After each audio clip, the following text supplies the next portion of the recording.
We are on chapter 22 of Because of Winn-Dixie.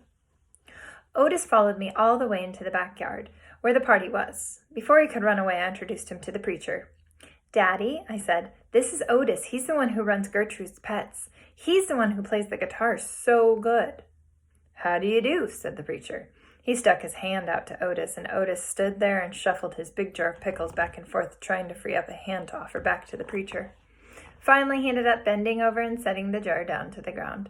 But when he did that, his guitar slid forward and hit him in the head with a little boing sound. Sweetie Pie laughed and pointed at him like he was doing the whole thing on purpose just to amuse her. "Ouch," said Otis. He stood back up and took the guitar off his shoulder and put it down on the ground next to the jar of pickles.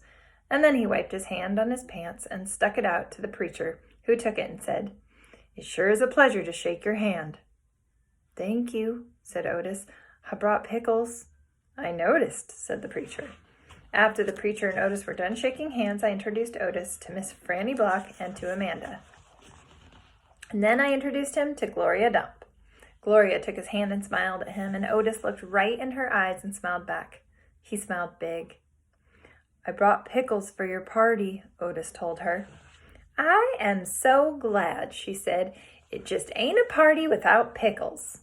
Otis looked down at his big jar of pickles. His face was all red. "Opal," said Gloria, "when are them boys getting here?" "I don't know," I said. I shrugged. I told them what time we were starting. What I didn't tell her was that they probably weren't coming because they were afraid to go to a party at a witch's house.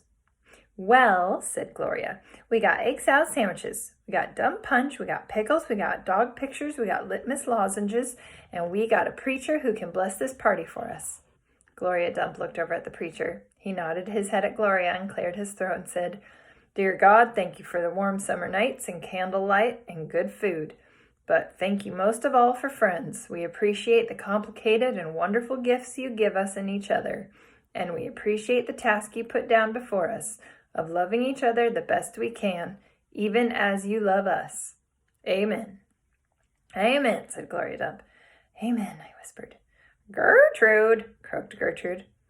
"Are we fixin' to eat now?" Sweetie Pie asked. "Shh," said Amanda. Winn-Dixie sneezed. There was a far-off rumble of thunder. I thought, at first, that was Winn-Dixie's stomach growling.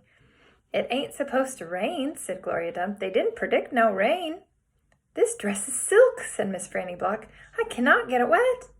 "Maybe we should go inside," said Amanda. The preacher looked up at the sky, and just then, the rain came pouring down.